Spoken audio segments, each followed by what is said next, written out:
architectural elevation. I think that when you hear from RSP, if we're fortunate enough to gain approval this evening, when you hear from our architect from Minneapolis in a month or so, he would tell you that that's part of the building. It's part of the building design. So I certainly appreciate it, but it's extremely important. It's extremely important to the look of the building, to the operation of the building, and Bob will talk about it in further detail. Happy to answer any questions that you may have. Are you flexible at all on the signage? When he talked about this was what, 194 and this was 50, is there any give and take on any of that? There really is not. The scale, it's a tall building. The scale of the building is such that if we shrink those logos down, it doesn't look right. It really doesn't. The logo on the end of the building on the left-hand side as you face it, I realize it's not a corner, but it is the side that faces the multifamily. There's a road that connects between the multifamily area and the retail family. We view that as a corner element. It is, we've designed a very nice project. Architecturally, I would argue it would be the nicest retail project in the region. We're very excited about it, but the architectural features of the signage of the Target store are really integral to the overall design. That building is a fairly simple building design if you compare it to other aspects of the site, and the logos are what really helps give that building some pop. You're not a believer, build it, they will come. I'm convinced you could have a sign this big and people will find Target. Quick question. You got nothing on that, I'm sorry. I gotta set you up. BJ, relative to the pickup drop-off signage that they're suggesting, is there an allowance for that under some of the directional signage type of language that we have in the sign code? Maybe not on the side of the building, but it seems that's something that maybe falls out. Okay. Yeah, and that was in the staff report. We talked about how the issue is the two additional CVS logo and the two additional Target bullseyes on the wall signs. The order pickup and the drive up can be achieved through on-site directional signage, small monument signs, etc. That can all be achieved so that people know where to go once they're on the site. I think if the signage was plastered across the building and took up a huge swath of frontage, I would be the first to tell you it's not architecturally compliant with what we're trying to achieve. This is. It's not an overabundance of signage. It's the right scale for the size of the building. It all serves a significant purpose, the signage on the right and the signage over the entrance and the signage facing the multifamily development. So while we very much appreciate and respect the staff's position, and I would echo BJ's thoughts, the interaction between our folks and staff has been fantastic, absolutely fantastic. This is one area that we feel pretty strongly about.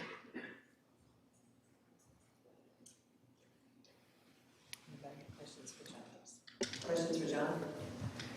John, I'm not sure if this one's for you or for BJ. BJ, get with that. How do we do the math for the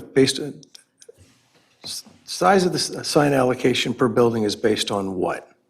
Can you refresh me? Sure can.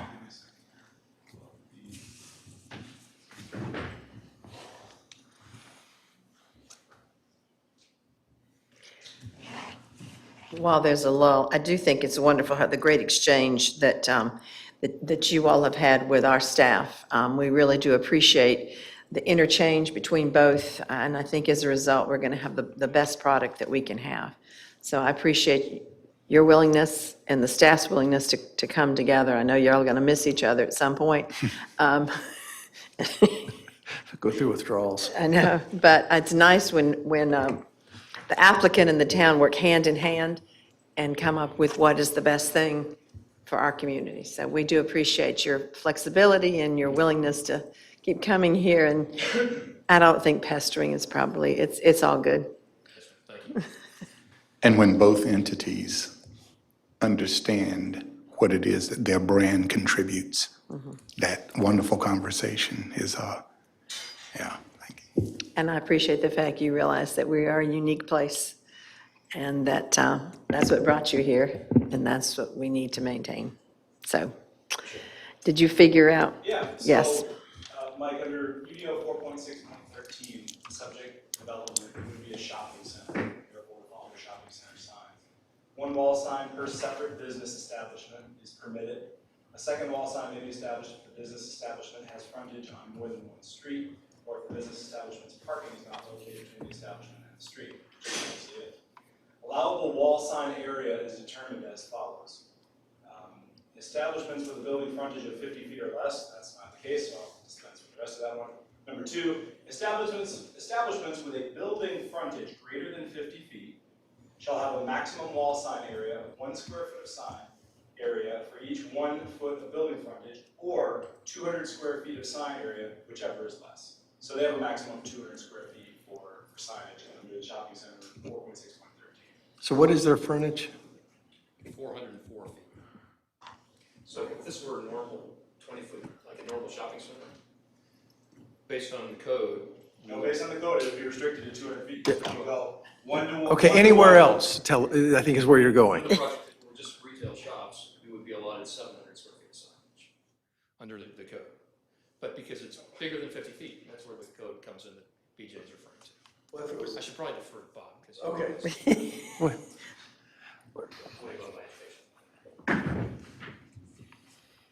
So we're at Well, maybe Bob can illuminate it some more when he Yeah. comes up and talks, and we can I'm sure Bob. continue the Bob voyage can of help us. discovery. I have to throw out, actually, if this was any other zone, other commercial districts, it would be restricted at 100 square feet, because in no case may total sign area exceed 100 square feet in a different development. So the fact that it's a shopping center, the UDO grants double the allotment for square footage of wall signs in a shopping center per tenant, as long as you have greater than 200 square feet of building, 200 linear feet of building frontage. So it's 1 to 1 up to 200, it's capped at 200. In other developments, you're at 1 to 100 for other commercial districts. Only if you're in the general business or the industrial district can you go up to 500 square feet at a 1 to 1 ratio. So that's only in general business and industrial districts. So how do we, and this, I'm just trying to get this framed. CVS is a separate business or part of the business? How are we calling that? Or how is it being identified? Because you could argue, I mean, you can almost argue it either way, but they're a tenant sort of, but they're not in their own separate and distinct building. Is that accurate? Section of the UDO that talks about computation of sign area. I won't read it to you, but you can imagine, we spend a lot of time on it, just in the guts of this. Computation of sign area allows you to take, because a lot of signs are, people put wall signs up and they're different components. This is kind of an example where you have a bullseye, but then you have a target, right? It's not just one Ford logo, for example, where it's just the oval. Computation of sign area is where you can take, and you can take an 8-sided polygon and wrap it around whatever you're calling your signage. And if that 8-sided polygon is less than square footage allotment, you can have 1 or 2 or 3 logos in there for sub-businesses located inside of another business. Like I said, Ford took Ford logo and the Lincoln logo and put them together, wrapped 1 polygon around there of 8 sides, of no more than 8 sides, and they were able to make that fit. Now they were in a general business zone, so they were able to go up to 500 square feet. Okay. So, did you answer the question about CVS? Is it a sub? The reason I bring up about CVS is if there is a. Are they a separate, Ford is the main retailer. separate business? Let's say they definitely need to have that little CVS logo somewhere up front. Right. Okay, fine, you can take your Target logo, you can shrink it down to 150 square feet. And you get- put your CVS logo of 50 square feet, wrap a polygon around it, and Okay. you're at 200, you're at a max of 200. Because your logo emblem sign also has to, well, that's not even a logo emblem sign, that would just be combining it into your main wall sign. So you can't have a Target sign and a CVS sign, separate? They're, You you can still, have 2 separate signs, you can have your main sign. but you plus still, the you logo still have sign, the same, But it has to be, 200. have to be 200 square feet. or gotcha. less. I think What if that's they good. were in the same building frontage, but Target had this piece and then CVS had that piece? Would there be an allocation for CVS based on their square footage and then an allocation for Target Not based unless on they're a theirs? separate tenant with a separate. That's the condition I put. That was the question. If CVS was a totally separate tenant, but they're not, they're I'm just, answer the question as asked, please. I know. Work with us. We're going to Work with pester you us. now. Yes, it's a separate tenant, a separate unit, and then each tenant, according to the UDO, each tenant has a right to have their own sign. Okay. So I'm going to ask Bob. I'm a visual guy, and to me, I understand exactly, and I have great empathy for people beating on staff for things that they shouldn't beat on staff about here and in other places. I'm a visual guy though, and visually, it looks right. It just looks right, and it is not an overabundance of signage. So that's my view. Bob can give you the technical reasons why we believe it fits and why we believe it's better than the alternative of splitting it up into different spaces. But from my mind's eye, again, it looks right. The scale's right. The feel's right. It's cohesive with the building design. So, any other non-signage questions? I think you're good. Thanks, John. Bob has all the answers, right? We'll see. I'm Bob Kuntz, Gens Design, 150 South Page Street in Southern Pines. And I'm obviously here this evening representing the applicant. Do we want to continue the signage discussion or go Yeah. ahead with the presentation?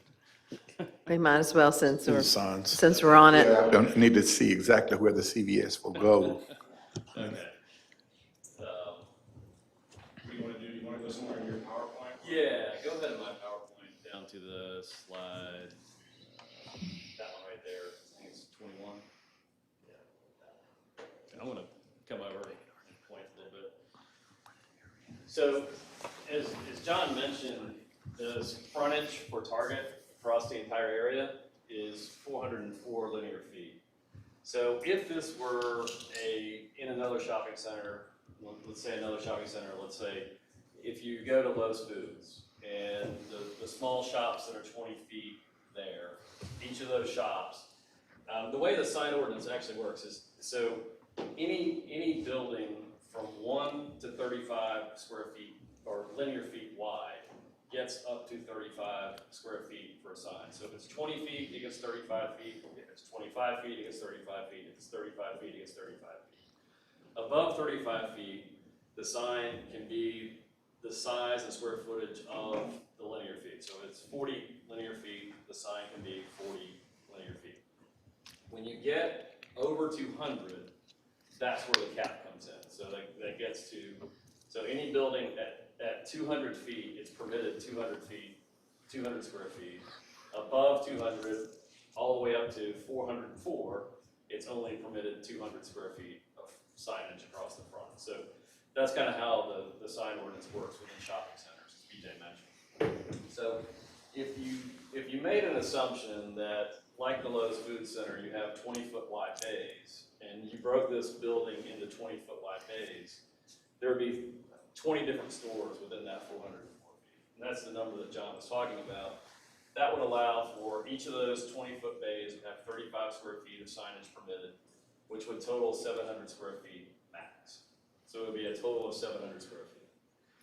What we're requesting with this application is a main sign of 194 square feet, a Target logo at this end at 50 square feet, an 18 square foot CVS sign, and then a Target logo on the side of the building at 81 square feet. So that's essentially what's being requested.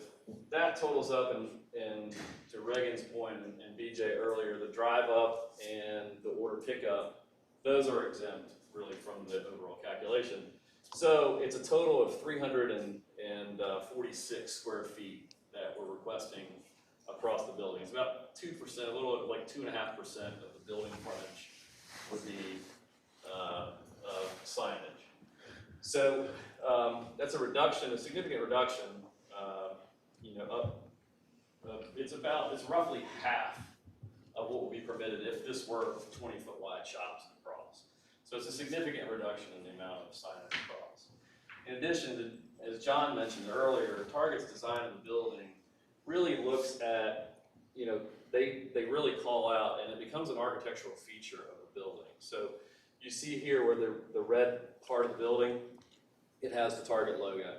If you're looking at this, this is one entrance to the building. This building also, that's something else about this building, it has two entrances. So you have an entrance here and an entrance on this end. And again, that's over 404 square feet. So it's longer than a football field. It's a big building. So having that logo, and then you can see how this portion of the building architecturally is red. It's got a logo. It's got just the bullseye, 49 square foot bullseye, which really breaks that panel up. You know, if you're thinking about that panel being all red at the end of the building, this really puts a punctuation mark on the end of the building from a design perspective. So you kind of have this whole thing going across. It adds to that overall architectural look of the building. Same with this. This is just a portion of the side elevation. This elevation is 200 plus feet in depth. So again, that architectural element sort of helps break up the end of that building as well. So the signage really becomes an architectural element. It just happens to be their logo. It's a Target. It's a round symbol, but it's really designed specifically to fit into the overall architecture. So again, we're asking for roughly half the signage. If this were 20-foot wide retail shops, it would be about half the signage to the overall front of the building. So that's what we're asking for in this request. Have we ever had anything this large before? Are we dealing with just, we in just virgin territory on this sort of development? In my relatively limited time here, this is the first large-scale retail development we've dealt with like this. I think Ray can probably speak to prior large-scale retail developments. And I don't know how that was dealt with. Okay. Nothing's coming to mind of a single tenant like this, of this size. Again, I can appreciate the dual entry argument. I'm not maybe so much outside of an architectural concept, the idea of wrapping one around the side where there isn't an additional entrance or anything going on other than the side of the building. And that's 81 square feet there. And Mr. Koontz can feel free to address that comment if there's any reason beyond just breaking up the red wall. But I cannot think of a similar, I mean, the Kohl's facility is not this large out front. Is 220, 26. Is there any kind of, I don't know that there is, way we could have some justification due to the size? I mean, the thing that worries me the most, this is phase one of 9 phases. And as you said, like, if we run down the slippery slope, project one, this looks nice. I'm not worried about this. This doesn't bother me. It looks great. It's a huge building, and I totally understand what you're saying.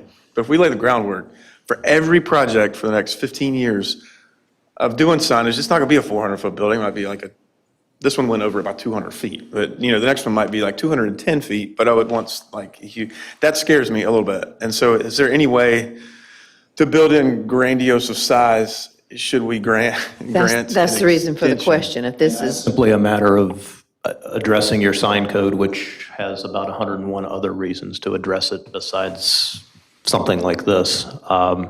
But yeah, the way to address that is to look at the language in your sign code and your standard. And that was the reason for And the if you're question. okay with this, find a way for allowing this while not opening up Pandora's box. Yeah, 400 feet's one thing, but 204, oh, we want exemption. Right. It's totally different. this is the biggest thing we've ever had. And the expanse is 404 linear feet. Yeah, I'm seeing a couple of things. One, just driving in from Morganton Road, would that sign on the corner be the first Target sign seen? Just driving in? No, prior to- because you'll have passed a monument sign at the intersection with Morganton Road that was allowed under the CDP. Gotcha. And the Okay. visibility of that coming down the parkway, while initially it will be there, once the outlots that are in I believe this phase are built, and then in addition, the apartment complex next to it, I don't know how visible it will really be coming down from Morganton Road. You may have a sense for that, Bob, or? Yeah, I mean, there's going to be a multifamily development here. There Right. is a driveway Okay. that comes through and from a grade perspective. But if you're on the parkway, I don't know how visible that's necessarily going to be, once the other stuff is built out. Right. Once everything's built out, I'm not certain that there'll be a lot of visibility on that side. yes, the other question is, are you willing to give up a sign? I can't answer that. Hey, Bob, I see how numbers are numbers. How you want to present them. Right. The 20 stalls that you hit the 700, I don't agree with, because we're really at one building, and then there's another tenant in there. I could make the stretch to the 22 square feet or for another retailer in the building. That's logical to me, but to say what we should be able to get up to this square footage, if you can make that comparison. Not so much. If you had 5 retailers in there, Target and 5 other ones that were like CVS, okay, maybe you do 22 feet per one of those. That would be something that you could probably, I could understand, but just to make that leap of, well, we've got 200, we're capped, and we're going to 700. I could go to 222 easy with that separate one, that's an easy day. And if there's a way with the directional signs to take care of the drop-off and the, like, whatever else is. Yeah, the directionals won't count toward our. Okay, signage. so, So those but, won't count toward. I mean, that makes logical sense, especially when we have, and we may not have devised maybe we need to look at for the future, as Bill had talked, and Reagan, of how we don't turn this into a slippery slope. So it doesn't look like Park Avenue or something, where it's just a bunch of neon lights blaring everywhere. No, I agree, and, this building being so long, 400 feet, and it is architecturally designed, it's designed into the building, pretty well. But I agree, like Bill said, the 204 feet asking for a modification is one thing, but this is double the length of that Yeah. 200 feet, so it's. That's, On the other side, we run the risk of creating something that just looks industrial. If the architectural integrity is not maintained, then you actually have that long strip that makes it look like another particular shopping center that is not that attractive.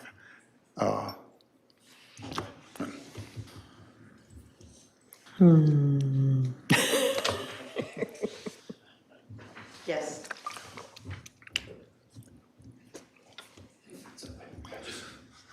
just trying to give Bob a little bit of latitude here. So if I were to evaluate the hierarchy of signs in that building, I would say the sign on the side that faces the multifamily, the one that Dr. Murphy, I think you were asking about, that's the least essential of the signs. Although I think it's really cool looking. And I think it really adds to that 230-foot long wall. I think it's really great looking. So I like it as is. If the council in its judgment were looking to reduce someplace, that's the sign that is of the least significant. That's the reason I asked you if you're willing to give up a sign. I like the sign. I know, we know, John. It's the least significant. of the sign. Okay, well, as I said, if you have a sign this big, they'll find you. BJ, help me with math again. 404 linear feet, is it capped out? Is a 200-foot building, linear foot building capped at 200? Yes, it goes 1 to 100 for a shopping center for each tenant. Okay. Up to 200, it's 1 to 100 and then capped at 200. So each tenant can have up to 200. Now, if it was a 100-foot wide tenant, they could only have 100. But to Bill's, so once you're at 204, yeah, you're still at 200, not 204. And keep in mind that every other tenant in phase 1, looking to the right, will also have, up to 200 for their tenant because they're a shopping center. Right. So For the it's other obviously buildings. Not just Target, there's other Right. units within here. The other buildings that are part, or shops. If there were 2 tenants, 2 200-foot frontage, we'd have 400 square feet signage. Well, I don't disagree with you with that, with what Paul said. You don't want it to look industrial either. If you have I'm going to say the depiction on the left is the main entrance, just because it looks fancier. at least on the rendering. But the other one with nothing there, you kind of lose something as well. I don't disagree with that. I'm just trying to figure out how we can fit that into the construct. I do, I'm looking at the side one, and if I look at the elevation map, and who's going to see that thing? So if we take away the 81, I know what my math is. What is your math of the total signage? If you had the Target front sign, the CVS, and the logo, it would be 265 square feet. That's to leave the sign on the side. Without the sign on the side. 265. So With the we're sign on the side, it would be, so we're 65 over that's another 81. So our current. that would be, yeah, 360. 260. Okay.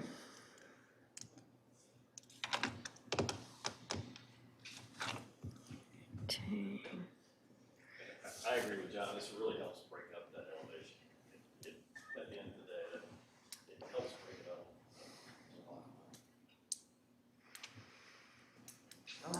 You know.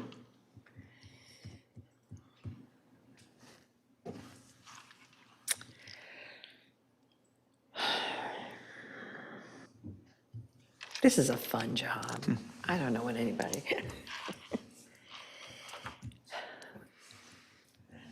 You want Bob to make the rest of his presentation? Yeah. Yeah.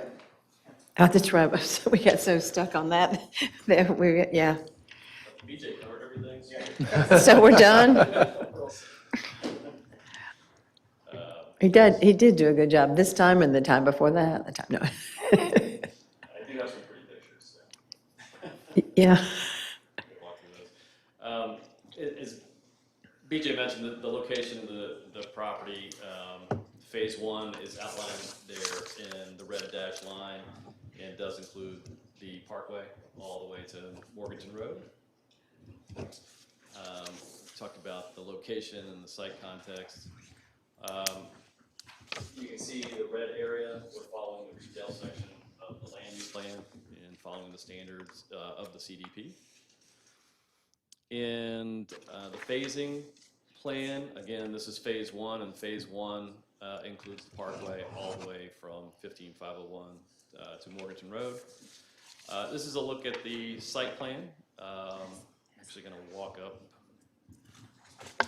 So this plan does not reflect the latest discussions on traffic, as BJ mentioned, the roundabout and some of those other items. So this plan doesn't reflect that. We didn't have time, based on the changes, to update this plan. But you see the access coming off of 15501 into Dr. Lane's office and into the Chick-fil-A shopping center. As you're driving down the parkway, you would pass the stormwater pond and have trellis and seating areas based on that linear park discussion from the CDP. And you would follow those all the way through. And now there would be a roundabout here with the cemetery on the left-hand side, and where that parkway widens there with that reduced cross-section. And then coming down to the third access point and coming in this direction. Coming in this entrance to the parking areas and parking fields in the front, with a nice courtyard, open area and space at this retail center. Generous sidewalks coming through the retail center. A larger retailer at this corner that would have a drive-through coming in this way. And then retailers continuing, and then the Target on this end. Coming around the corner, another small seating area and trellis fountain area. And then the smaller inline retail buildings, which really the hope is that there are restaurants and things like that with this really nice outdoor courtyard a nice sitting area that can ultimately tie into the development behind. So that's a general look at the overall site plan. As BJ mentioned, the roundabout, this plan does reflect the latest discussions with the town and with NCDOT and reflects those changes. Just some basic information about the site, water and sewer and architectural compliance permits moving forward, etc. This plan does reflect, this plan was updated for the PDP application for BJ's request. and updated based on the open space calculations. So looking at the overall open space, there's 5.292 acres of open space included in the plan, of which all of it is considered usable, because a lot of it's in the linear park, it's in these courtyard spaces, and it's in around the stormwater where we have trellis areas and sitting areas and trails and things like that. So there's still, as we've done in the past, there's a running total that gets calculated as each phase of the CDP area comes in, and that running tabulation will continue for each subsequent phase of the development. The linear park, this plan really shows the general concept of the linear park. You can see how it comes in, a multi-use trail down this side of the parkway, and then sidewalk down this side of the parkway, and that 40-foot minimum width that will continue all the way back out to Morgan Turner, or 80 feet of linear park that will continue all the way back out to Morganton. This is a little more detail of what that area looks like, and BJ walked through our request for deviations already and talked about the Duke entrance, the cemetery modification, and then this area that we had a little confusion on. Just real quick, sorry to stop you. That last slide, I know it's in the CDP for future growth, but you're not actually making the linear park except for that bottom half. That's correct. So the road will be there, The road will be there, and but not the grass and the paths and all the linear park stuff actually, I believe the sidewalk and the path will be there. on that bluish Yes. stuff. The sidewalk and path will be here. It's a matter of what happens on the sides. And again, based on the CDP, that can be 20 feet and 60 feet, 40 feet and 40 feet. No, keep going. Oh, please don't. Don't get me started. It's like math bowl here. So this is the look of this first phase, and we do have some streetscape elements that are going to be included in this as well. And as BJ mentioned, we are asking for that deviation along this area, but it's also important to note that in this area, we're looking at providing seating areas and fencing, again, to help separate the parkway from the parking areas, like BJ mentioned, where you don't have just parking lot with a grass strip and then the parkway. So this is what we're looking at from that perspective, with your brick columns at the entrance areas and the small signage, and then a black fencing reminiscent of equestrian fencing in horse country, and some of those things, and really tying that in. And then coming back with areas of sitting areas that will be designated with some brick columns, so it points those out. And again, this elevation doesn't show the street trees that would be in front of this, or we wouldn't be able to see a lot of the fencing. So we wanted to make this nice. This is a little detail enlargement of the sitting area. You can see the brick columns and the bench and how that would work and relate to the 5-foot sidewalk and the planting strip and the street trees and those things. So it'd be a really great look. And then this fencing that breaks up and helps screen the parking area from that area. We know we're really tight through the one section of the cemetery, but we think it'll work pretty well. So this is a view coming in the streetscape, and coming in, this is the first entrance into the shopping center next to the stormwater pond. There will be a seating area here with a trellis and water feature, landscaping, medium plantings. You can see the multi-use trail on this side, again with the seating area coming out as you're coming out of the shopping center to view. You can see how the sidewalk works with the fencing that's coming down and wrapping around down the parkway. So it should be a very nice drive coming down the parkway connector. You can see how this breaks out, and you have the cemetery here and the multi-use trail that goes on the back side of the cemetery. So you have a significant park feature right there as it goes. This is a view looking closer at the cemetery, and these street trees are drawn relatively small because the first iteration of this, the street trees were big and you couldn't see any of the cemeteries. So we reduced the size of those, but you can see there are lots of upgrades to the cemetery and working with the historic folks to make sure that it becomes something really nice there. Again, you can see the fencing, and that fencing continues all the way down the street. This is the last intersection, the furthest north on the parkway. You can see again with the landscaping, planting, signage, and just a general look of what the development will look like. Can you go back to that last one again? Okay. Okay, I see. So that's still the front signage of Target there. Yes. Okay, This okay. is the That's- end with the large, the main entrance. Right, okay. So the streetscape, you can see this is just a cross-section of what those perspective drawings and images were. You can see the linear park, sidewalk fencing, sidewalk planting strips, travel lanes and medians, and then planting strip and then multi-use, multi-purpose trail. On this is a cross-section of the cemetery area. Again, asking for that deviation to reduce on this side, but you still have fencing, planting, street trees, et cetera. The reduced cross-section of the roadway, and then the large cemetery area back to the multi-purpose trail in the back. This is a look at the main entrance area, and again, that deviation we discussed, but multi-purpose trail on the north side, sidewalk on the south side, and then a large entry feature with water monument, or, with water feature and other things, planted median, and then additional landscaping coming through. And this is part of the CDP.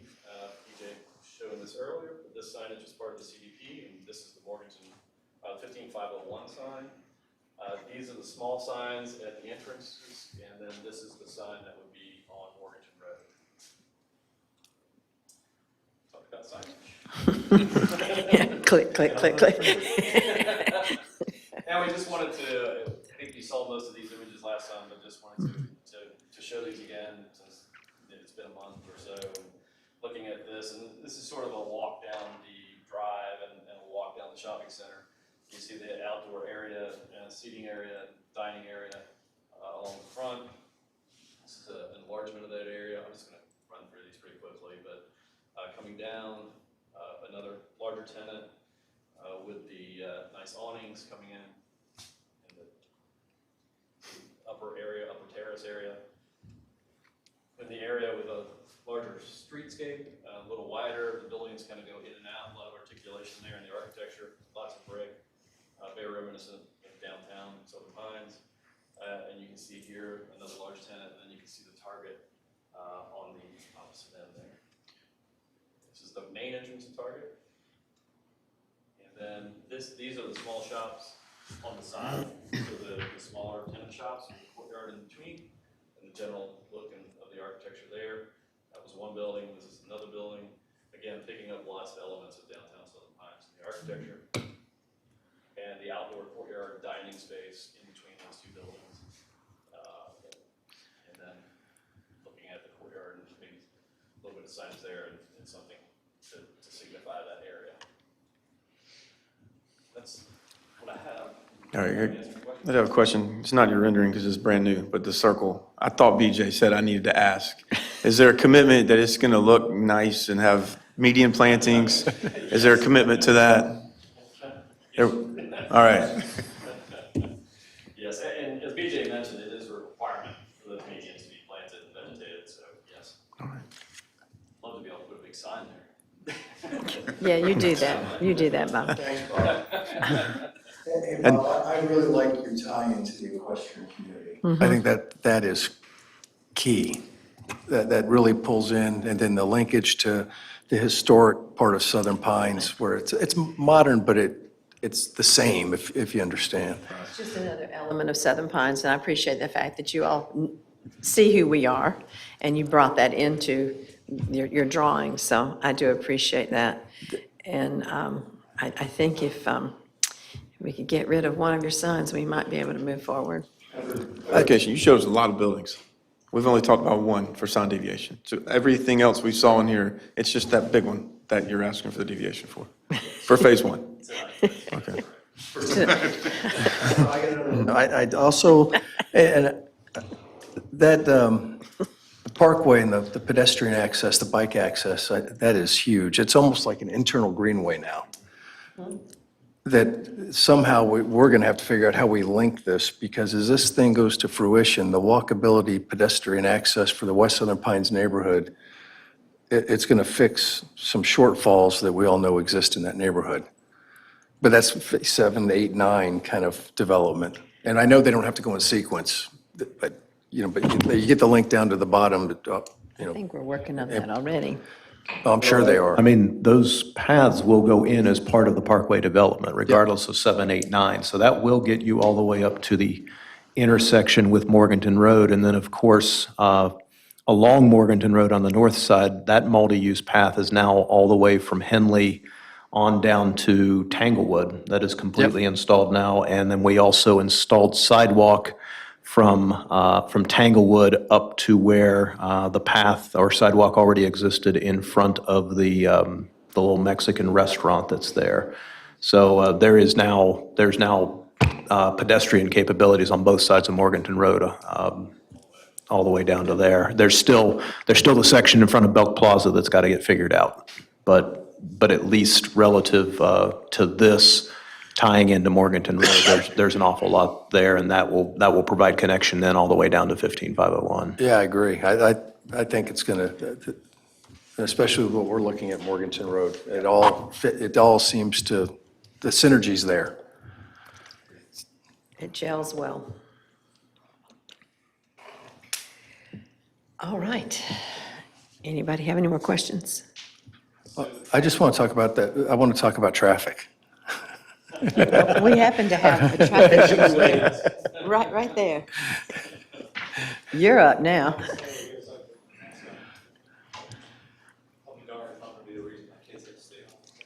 Oh, Yeah, your wife would probably kill you. Usually, if we pull up one that shows Henley Street, the CDP.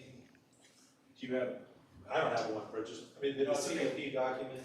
and the CDG doc? Yeah, You mean this one? yeah, that'll work. Okay. So the one thing that BJ left for me to talk about, I've got two other things. One thing he left, that he did not include his presentation specifically, was the discussion about Henley Street remaining open. We have discussed that in NCDOT, and basically worked out an agreement that Henley Street can remain open until Stevens Street is extended. At that time, when Stevens Street is extended to align with Pine Ridge Parkway, then Henley Street can be restricted to right. what Parkway? What was the name did you use? I use Pine Ridge Parkway. Okay, I thought you said the other word. I don't know what he was calling it, that's what I call it. But there is enough room on Morganton between the two intersections to have a left turn onto the Parkway and a left turn, keep a left turn, a shorter left turn than was out there today, but a long enough left turn lane to serve those residents so that both of those can remain full movement. As more phases come online, we may need to reevaluate that depending on their intensity to make sure there's enough storage.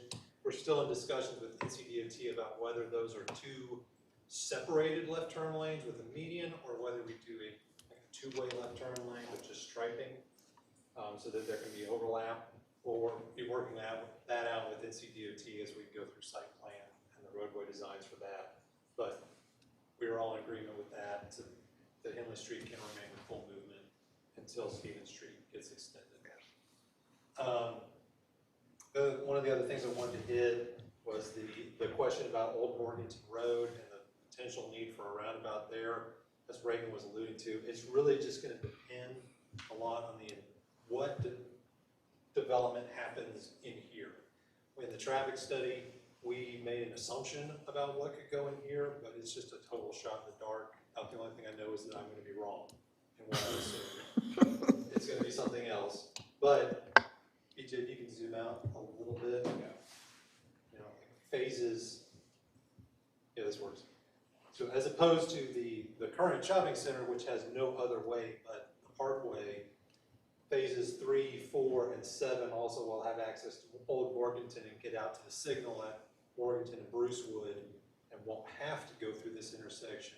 But even if they do, in the traffic study, the delays here with just a two-way stop on the side streets operated much, much better with much lower delays than the intersection of Southern at the Parkway did. So there is the chance there could be a treatment needed there, but it's less likely, and since these parcels have other ways out, it's less of a concern than it was here at Southern.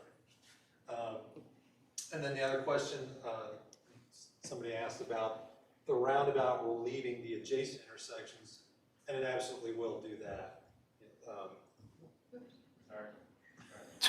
Yeah, here, perfect, this works.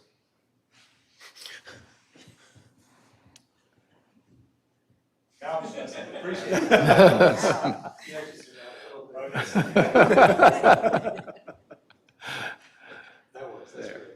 So with this being limited to a directional crossover, no left out allowed here, those people, they can either come out into the roundabout this way, or they can make a right turn, make a U-turn to get back.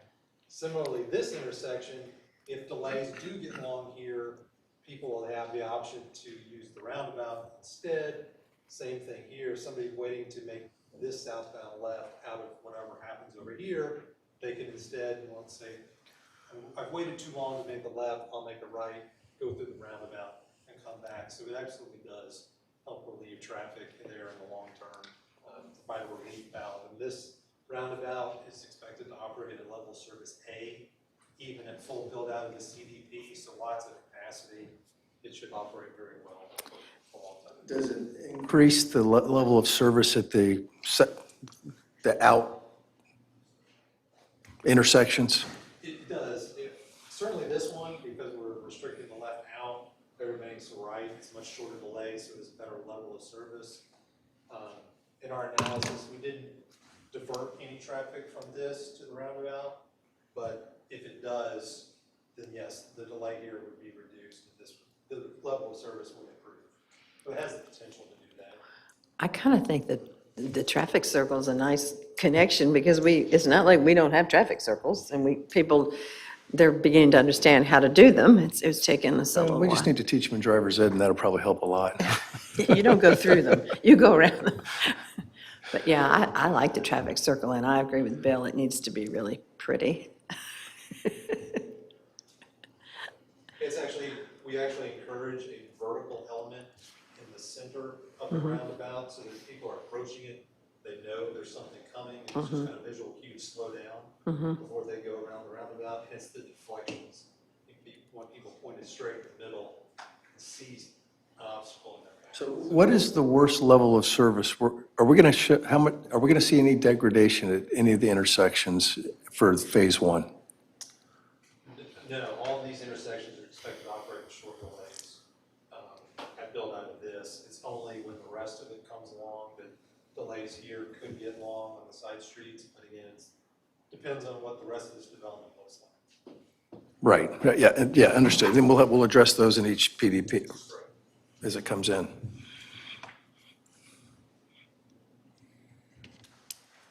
Any other questions? No, thank you.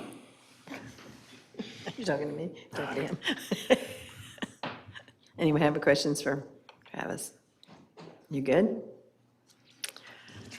Okay. Anyone else? All right, I think we've got our answers for us, don't we? One question. Oh, yeah, I knew there was a question somewhere. At which point will the Pine Ridge Parkway be determined as far as the name? If, in fact, Stevens Street is extended, will that? We talked about Stevens Boulevard at one point when it was extended, but I think that was, Yeah, to the best of my months ago. knowledge, there's not been a finalization of name on that. I know Mr. Silverman had sent over maybe one or two suggestions, and I don't think they're working, so I don't know that I have a deadline or a date certain on that, but I think it's safe to say it hasn't been finally determined at this point. I don't know if you have anything or not. The only thing we know is something Parkway. and the word Hearst is not in it. Just thought I'd point that out. There's no Hearst.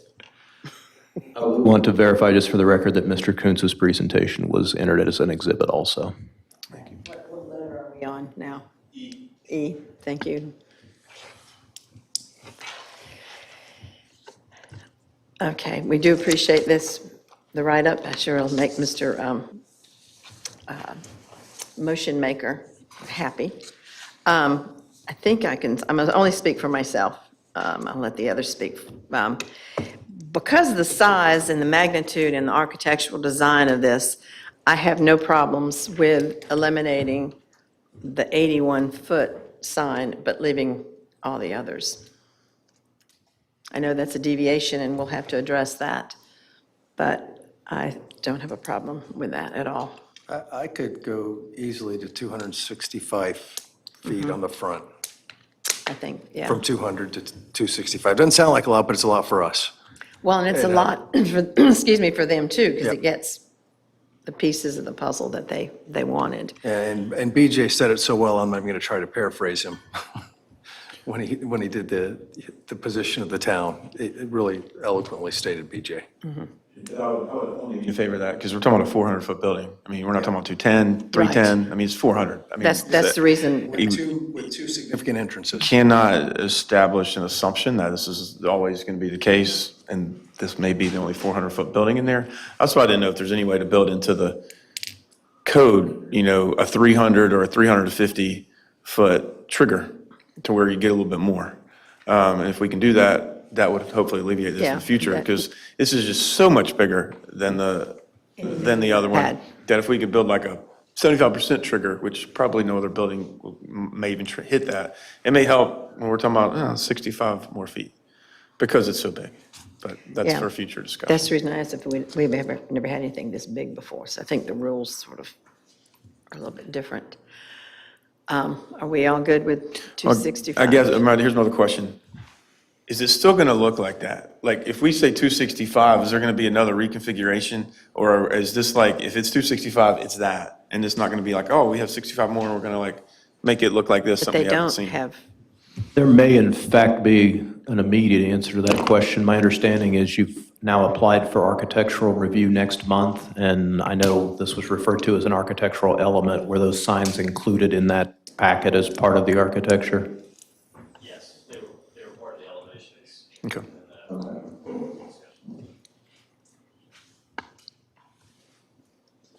So basically, just to be clear, what you're saying is that the image on the screen right now, minus the side, the the top logo, one. the 81 square foot on the side. I think we're in all agreement to that. Because for purposes of the motion, for purposes of condition number one, if that's where you're headed with this, you could just reword that, the request for additional building on the signage for 110 Target Corporation in phase one is denied, minus the 81 square foot logo sign on the side. That would be how you could very simply deal with that, because you're essentially granting it as depicted, minus that side logo. Be approved, not denied. It's not, yeah. What? Even though it's the exact opposite. I was going to say, didn't we just say that was okay? Okay. I think that was a good compromise. And I thank you all for working with all our questions and getting us to, I think, a really good end and a really attractive product. And I agree with him, the equestrian was a great connection. And I got my clock. I'm just giving him a hard time because it's so easy for me. All right. Future determination of the naming will actually speak volumes as to some historic relationships between the communities. Right. All right. The pleasure of the council for the PDP and the adoption. Don't I need to close the public hearing first?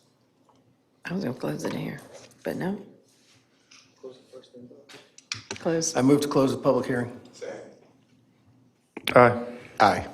Aye. You're up. I move to adopt attachment A of the staff report as findings of fact regarding the proposed Did we see, Doug made a good point. Is there anybody that wants to speak? No, I did ask if anyone wanted Oh, to no, speak. okay, sorry, I Yeah, I did. missed it. No, that's okay. All right. Okay. I move to adopt attachment A of the staff report as findings of fact regarding the proposed preliminary development plan PD 0921. Pleasure, council. And that includes, Another motion. oh, sorry, yes, aye, sorry. Aye.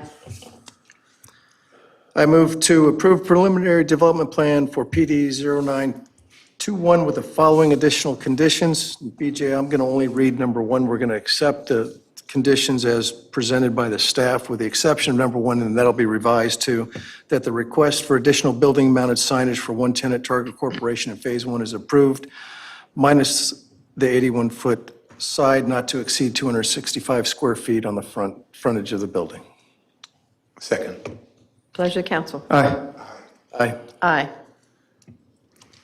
So now I need a motion to approve PD 0921, which we did, correct? Yeah, that's what we just That's did. what we just did. Gotcha. You threw me off when I had to put the clothes somewhere else.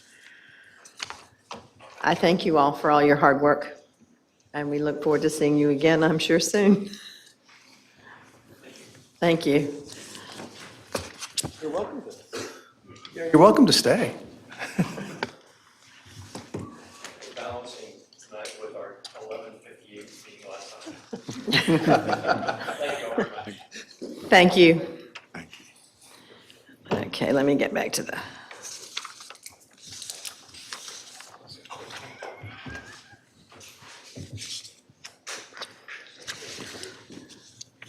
Okay, so now we are, find my notes. Right here. I need to open the hearing for the voluntary annexation for Pavilion Way. Move to open the public hearing. Second. Aye. Aye. This we have discussed before. Well, we cleaned out a room, didn't we? Mm-hmm. Was it something we said? So, does anyone have any questions about this annexation? No. Okay, pleasure of the council on adopting the ordinance. Does anyone have, it is a public hearing, if anybody has Anyone have any anything to comments? ask or comment. Pleasure of the council for adopting ordinance approving voluntary annexation for AX 0521. I move to close the public hearing. I keep putting that in the wrong place. I apologize. Aye. Aye. Now, I move to adopt an ordinance approving the voluntary annexation request and application AX 0521 for the property as defined in the submitted written meets and bounds description and to have the ordinance effective immediately. Second. Aye. aye. With that being said, now we're looking to the staff for the written decision for Village Walk. Have you prepared something for that? Yeah, you're up again. Hey, BJ, I just have one question. It's not the one that's in the packet, it's the one that was emailed separately that we're approving, correct? So this is, we don't usually give presentations on written decisions. This is, if you recall, Village Walk was a townhome development. You did approve it. Yeah, we're not- It was continued to the work session, the public hearing was continued to the work session. Therefore, somewhat abnormal in this case is that at the work session, you actually made a decision with all evidentiary hearings, just like the one here tonight. At your next available meeting, you see a copy of a written decision because the basis for any quasi-judicial decision has to be reduced to writing and then approved by the town council to reflect the nature of it. And then a copy of that written decision is provided to the applicant. So that's what. Right. All righty. So, with the consent agenda. I just need a motion to approve the consent agenda since we've gone Get to over. another one first. I move to adopt the written decision for Oh, sorry. CU 0221 and S 2021, written decision for Village Walk. Pleasure. Aye. Aye, thank you. Now, the consent agenda. Takes one motion to approve all. I just want to ensure the correct minutes we're talking about, the updated minutes that came Right. via email, not With the the ones in the changes. packet, with Yeah, changes. With the changes. By the way, the changes were basically a typo, I guess, and just clarifications. It wasn't any meat of the minutes were not really changed, just They weren't language. substantive. Yeah, the language, yeah. For those who didn't see the first set, they're wondering why we. But they are changed. available for review. Yeah, yes, I move, corrected ones. I move to adopt the consent agenda. I second. Aye. Aye. Now we get to the public comments. Anybody have any public comments? No one signed up for anything.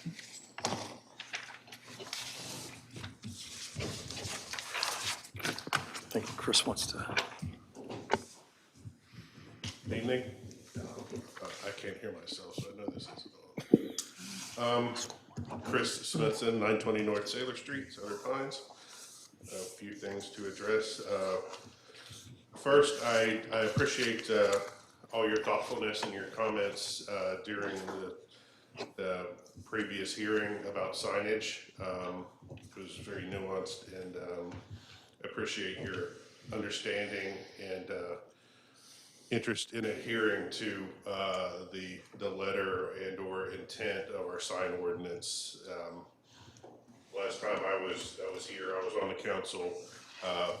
Last time I was here, when it came to talking about signs for this Morganton Road area, I was on the council, and you know, the other members at the time were, to me, infuriating, saying, well, if Pinecrest Plaza got to do X 25 or 30 years ago, it's not fair that now we hold somebody to a different standard. So I appreciate that discussion, and I agree that, you know, we're not going to have so many 400-foot long buildings, and you can throw an exception in there. But as noted by BJ, I guess it gets into the enforcement or the request that will come forward. Well, you let them do it, but you know, again, if they have a 400-foot long building, give them an extra 35 square feet. I think we'll all survive with that. Last time I was here, I mentioned, or I recommended looking at possibly extending the 20-mile-an-hour speed limit to the 200 block of West Pennsylvania. And I wanted to elaborate on that a little bit more, just because I came up with it, or I thought of bringing it up while I was here. One, there is the green light factor, where people hit that green light at Bennett, and it's like the green light at a drag race, and they take off like that. More reason than just speeding, you know, as the parking gets more filled up in downtown, we have that parallel parking on Pennsylvania, really all the way to where it curves up this way. And it's a lot harder, and I watch, you know, it's kind of like at lunch, we sit there and look out the window and watch people try and park. It's kind of like Benny Hill or something, but it's a lot harder to do when people are driving faster. You know, somebody comes in, they try and stop and put on their blinker, and then everybody's backed up and they're stressed, and they do a 90-point turn. So there's that. And on that issue of the parallel parking, you know, when they repaved and relined Pennsylvania, we used to have parking spaces that were marked, and now we just have the parking lane without spaces, like where the end of the car should be. And so I think it cuts down on the efficiency, and it's all the way up Pennsylvania from Bennett all the way up. They didn't put any cross lines to know if you're parking too long, and so I think it cuts down on the efficiency of the parking, because people just, it's kind of a free-for-all. Some people back up, you know, right to the car behind them, and other times there's wasted spaces. So I don't know what the deal with the DOT is on that and their contractor. It took them long enough to put those lines at the edges on, but they never replaced the parking space delineations, you know, in the other axis. Right, and some people, Do you know anything about that? I seem to remember Corey questioning that at one point, possibly. I'm looking to see, I'm not sure off the top of my head if there used to be striped parking lines there or not. I do know, there were, okay. Yeah. Well, I do know that DOT will not stripe parking spaces themselves. So if we want to do that, that's just something town staff has to do. But they'll let us do it. because with the, So they've essentially put in, I'll call it the parallel line, but they will not create spaces. Basically put Right. Everything off to the side, it would be for us. Because if you do have it, people maybe think you can park there. I mean, with it just being wide open, maybe they think you can. Although park. oddly enough, with the new standard, you actually can get more parking by not forcing people to have to, well, it's, you know what I'm saying, It it's. can work both ways, Yeah. but again, Pennsylvania's a spectator sport at lunch and work, and we look out. amazes me. Well, especially if you're looking at parades and festivals and all that, that street gets full of parking. And then also along that line, at Pennsylvania and Sailor, you can see where somebody went along and did like some initial little, like, not chalk marks, but little stripe marks to where the real stripes would go in for a crosswalk. Certainly across Sailor, maybe a stop line too. So I don't know, it's like, that's almost unfinished because somebody went and did the preliminary marks for the real striping to come in, and that's at Sailor in Pennsylvania on the north side. Never noticed. Yeah. Or next to First Citizens. Correct, but between Bowles and First Citizens. Right, there's nothing there. I don't know if there's anything over by the fire station, but that's kind of not like a real road there because it doesn't go anywhere. I do appreciate the new video option. I haven't tried it out. But I do think, it's going to be a work in progress, but I do think that BJ needs his own microphone where he doesn't have. We always had that for our planner before. And hopefully a lavalier so that he can get up and go to the. And that's what I was going to say is again, you have people that can't turn their heads, and we don't. That camera follows things, or maybe there's somebody in here turning it, but. No, I'm trying to avoid doing that. Right. It's a little harder for anybody in the audience to tell, what a presenter is pointing at, and I don't know if we put something up here so they have a cursor or whatever, a microphone, but it's, just suggestions from the audience because they're talking to you, and then there's the rest of us that are either here or in internet land. So keep working on that. I appreciate that. I was happy that when I was on council, we went digital and we didn't have a police officer delivering us a 300-page packet. So, baby steps with technology. So thank you. Can I make one That happened, it comment? scared me to death, because Mike was traveling, my girls were traveling, and the police pull up, and I'm going, oh my gosh. And he hands me this packet, and I think, what did Haney do? First thing, yeah, I thought, oh my God, what did he do now? Well, Get this huge a packet. whole lot more than I thought we would. So sometimes there was that. Yeah, it was like, and my dog was never quite under wraps. One thing along the lines of that, my understanding is that, yes, I'm glad we're online. It's archived, you can go back and watch it. It's not interactive. So if somebody wants to make a comment, appear, speak to us, they still need to come. Whereas they can see and review it, but that, it's not a give and take. It's not So like when we were Zooming. Just want to make that known that somebody doesn't think they can log in and then punch into the comments and have a back and forth. 'Cause we don't. I was multitasking as the school board meeting is going on, and I had them in my ear while all this is going on. I don't even want to know. And we do put that comments are not accepted via that. Okay. In our disclaimer. Well, it's the information at the bottom of the agenda now that says you can Okay. live stream. Just But to we let do it, have that disclaimer. somebody may not know that the first time they try to do it, so, thank you. Because they were used to Zooming. Yeah. And Zooming, we had that interaction, and we had the chat and the whole thing, but now, yeah. I think it's great though, Chris, because it's, some people are still concerned about getting out so they can still participate. If they're busy, they can dial in and they can multitask and do a couple things and, oh yeah, that's what I really wanted to listen to.